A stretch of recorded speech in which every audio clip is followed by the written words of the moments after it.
Welcome to మన food channel. ఈరోజు onion samosa ఎలా తయారు చేయాలో చూద్దాము. ఇంట్లోనే సులభంగా తయారు చేసుకోవచ్చు.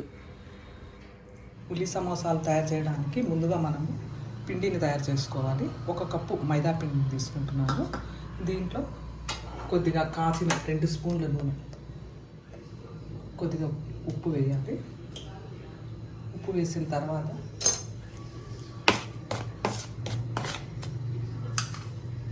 2 స్పూన్లు ఆయిల్ వేసుకోవాలి.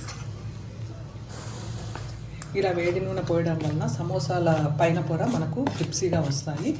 వేడిగా ఉంటుంది కాబట్టి మొదట స్పూన్తో కలుపుకోవాలి. తర్వాత కొద్దిగా నీళ్లు వేసి మెల్లగా కలుపుకోవాలి. నీళ్ళన్నీ ఒకేసారి వేయకూడదు.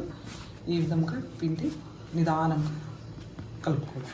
ఇలా పిండిని మనము చపాతీ పిండిలాగా కలుపుకొని ఒక 10-15 నిమిషాలు పక్కన పెట్టుకొని మనము ఉల్లిపాయ ముక్కలు అవన్నీ కట్ చేసుకొని రెడీ చేసుకోవాలి. ఈ విధంగా పిండి 15 నిమిషాలు నానిన తర్వాత ఇలా స్మూత్గా మెత్తగా ఉంటుంది. ఇప్పుడు దీన్ని మనము ఉండలు చేసుకుందాము. షీట్స్ రెడీ చేసుకుందాము.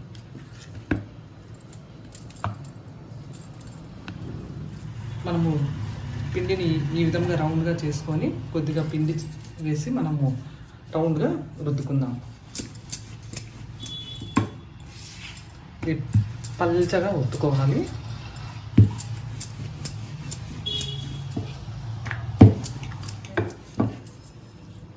ఈ విధంగా మనము పల్చగా రుద్దుకోవాలి. ఈ వేళ్ళు క్లియర్గా కనిపించేంత పల్చగా ఉండాలి. చపాతీలాగా మందంగా రుద్దుకోకూడదు. ఇప్పుడు మనము పెనం మీద వేసుకొని కాల్చుకుందాము.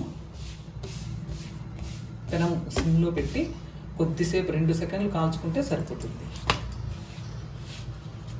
ఈ విధంగా షీట్స్ అన్నీ మనం కాల్చుకున్న తర్వాత ఇవి ఒకదానిపైన ఒకటి అన్నీ పెట్టుకొని మనము ఇప్పుడు కట్ చేసుకుందాము. ఫస్ట్ ఈ చివర్ల కట్ చేసుకుందాము.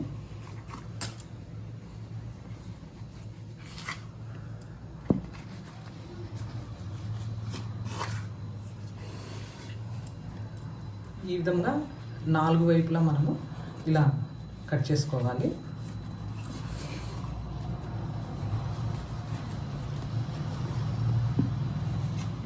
ఈ విధంగా నేను వీటిని సుగంగా కట్ చేసుకుంటున్నాను.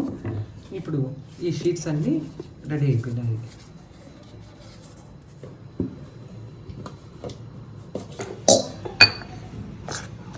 రెండు స్పూన్లు ఒక సమోసాలు తయారు చేసేటప్పుడు మనము షీట్లకు మైదా పిండి అతికించుకోవాలి. దానికి ఇప్పుడు రెడీ చేసుకున్నాము. 1 కప్పులో 2 స్పూన్లు మైదా తీసుకొని కొద్దిగా వాటర్ తీసుకొని కొద్దిగా చిక్కగా కలుపుకోవాలి. మనం ఈ విధంగా రెడీ చేసుకొని పక్కన పెట్టుకొని మనము స్టఫింగ్కు ఉల్లిపాయ ముక్కలు వేసుకోవాలి. దీనిలో తగినంత మనకు సరిపడినంత ఉప్పు, కారము, గరం మసాలా, ధనియా పౌడరు, పచ్చిమిరపకాయలు 2 పచ్చిమిరపకాయలు చిన్నగా కట్ చేసుకోవాలి. అలాగే కొత్తిమీర కూడా చిన్నగా కట్ చేసుకొని ఇది బాగా మెత్తగా కలిపినప్పుడు ఉప్పు ఉల్లిపాయలు ఉన్నటువంటి తడి వస్తుంది. కాబట్టి మనం ఇప్పుడు కొద్దిగా అటుకులు వేసుకుంటే కూడా ఆ తడి అంతా కూడా అటుకులు పీల్చేస్తుంది.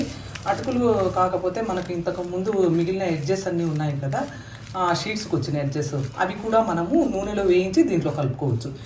అటుకులైనా వేసుకోవచ్చు, మనం ఆ షీట్స్ యొక్క ముక్కలు వేపుకొని అవైనా వేసుకోవచ్చు. అది ఈ విధంగా షీట్ తీసుకొని మనము సెంటర్లో ముందుగా కలిపెట్టుకున్నటువంటి మైదా లిక్విడ్ను ఇలా వేసుకోవాలి. హాఫ్ వేసుకొని తర్వాత ఈ చివర్ల కూడా వేసుకొని ఇలా మనము కోన్లాగా వేసుకోవాలి. వేసుకున్న ఈ చివర్లో కూడా మనము ఏమి లేకుండా నీట్గా ఇలా కోన్లాగా కనపడాలి. తర్వాత మనం ముందుగా రెడీ చేసుకున్నటువంటి స్టఫ్ ఇలా వేసుకొని నెమ్మదిగా మనం ఈ మైదా పిండి లిక్విడ్ పూసుకుంటేనే బాగా వస్తాయి సమోసాలు, లేకపోతే మనకు అవి ఇరిగిపోవచ్చు. కొద్దిగా ఎక్కువైనా పూసుకొని నీట్గా మనము షేప్ వచ్చేట్టుగా చేసుకున్నాం. సెంటర్లో పిండిని పూసుకునేసి మళ్ళీ ఈ చివర కూడా మనము ఇలా చేసుకొని కోన్ టైప్లో పెట్టుకోవాలి. మనం ఫస్ట్ మొదటగా చేసే వాళ్ళైతే కొంచెం పిండిని ఎక్కువగానే వేసుకోవచ్చు. ఈ విధంగా కోన్లో మనము ముందుగా చేసుకున్నటువంటి స్టఫ్ను పెట్టేసి దానికి సరిపడా స్టఫ్ను పెట్టి పిండితో క్లోజ్ చేసుకుందాము. ఇది ఈ విధంగా ఫస్ట్ ఇది క్లోజ్ చేయాలి, తర్వాత ఇది క్లోజ్ చేయాలి. ఇలా చేస్తే మనకు అది షేప్ పర్ఫెక్ట్గా వస్తుంది.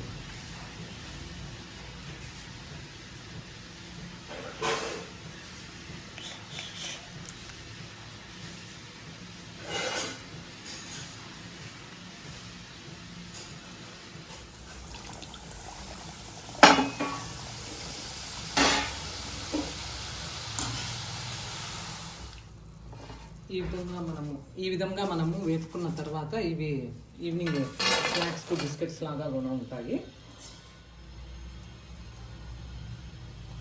ఈ విధంగా మనం సమోసాలన్నీ కొద్దిగా మంట ఎక్కువ మీదనే వేసుకొని తర్వాత కొద్దిసేపు అయిన తర్వాత తగ్గించుకోవాలి.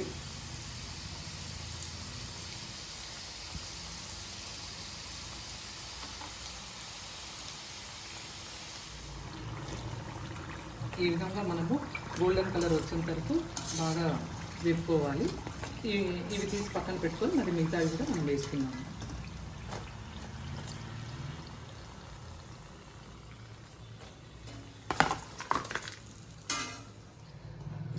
ఇప్పుడు సమోసాలు రెడీ అయిపోయినాయి. ఈ సమోసాలలోకి మనము ఈ మిరపకాయల నూనెలో వేపుకొని నంచుకొని తింటే చాలా బాగుంటాయి. దీనికి ఒక టిప్పు, ఇలాగే మిరపకాయలు నూనెలో వేస్తే చిట్లుతాయి కాబట్టి మనం ఫోర్క్తో ఇలా 2 చోట్ల రంధ్రాలు పెట్టుకోవాలి.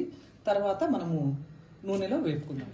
ఈ విధంగా మనము ఒకేసారి నూనెలో మిరపకాయలు వేయకుండా ఈ విధంగా గరిటెలో పెట్టుకొని ఆయిల్లో ఇలా పెట్టుకోవాలి. ఇలా పెట్టుకుంటే పిండికి పైన ఒకసారి ఇలా గరిటెను అంటూ ఉంటే కూడా మిరపకాయలు బాగా వేగుతాయి.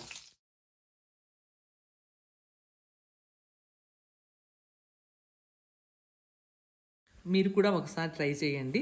మీకు కనుక ఈ వీడియో నచ్చినట్లయితే లైక్ చేయండి, షేర్ చేయండి. కొత్తగా చూస్తున్న వారైతే సబ్స్క్రైబ్ చేయండి. ఇంకొక వంటతో కలుద్దాం.